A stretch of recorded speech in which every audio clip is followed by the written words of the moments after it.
সারা বছর পড়া না শিখে একদিন পড়া শিখে যে ছাত্র ওভার কনফিডেন্স দেখায়। হ্যালো স্যার, আজকে কি টিউশনে আসবেন না?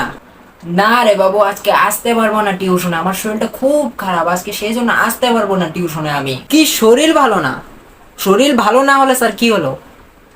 আজকে টিউশনে আসতে হবে, আজ আমি পড়া শিখেছি, ঠিক আছে? আজকে আপনাকে টিউশনে আসতে হবে, এসব কথা আমি জানি না। আরে বাবু, তুই আমার কথাটা বুঝোস না, আমার শরীরটা খুব খারাপ, সেই জন্য আজকে আসতে পারবো না। তুই একটু স্যারের দুঃখটা বুঝ, আজকে আমি আসতে পারবো না।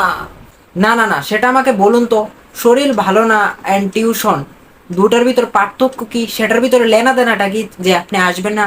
আমি এসব কথা জানি না স্যার, আজকে টিউশনে আসতে হবে আপনার। আজকে আমি পড়া শিখেছি। হাই রে, আমি আজকে কোন জ্বালাতে পড়লাম। আরে তুই একটু স্যারের দুঃখটা বুঝ, স্যারের অনেক শরীরটা খারাপ, আজকে আমি টিউশনে আসতে পারবো না।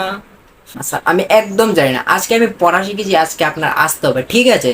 অ্যান্ড কিছুদিন আগের কথাটা মনে আছে যে আমার বন্ধুর বাড়িতে পূজা গিয়েছিল, সব ফ্রেন্ড দ্বারা আমার পুজোতে গিয়েছিল বন্ধুর বাড়িতে, একমাত্র আমি যেতে পারলাম না।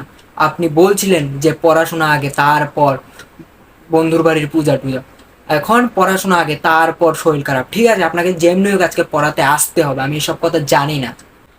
আরে বাবা, আমি তো বুঝতে পেরেছি তুই পড়া শিখেছিস, আমি আজকে আসতে পারবো না বলতে আসতে পারবো না, ঠিক আছে? আচ্ছা ঠিক আছে, আসবেন না তো আমি বাবাকে আজকে বলে দেবো যে আপনাকে 1 মাসের বেতন না দেওয়ার জন্য, ঠিক আছে?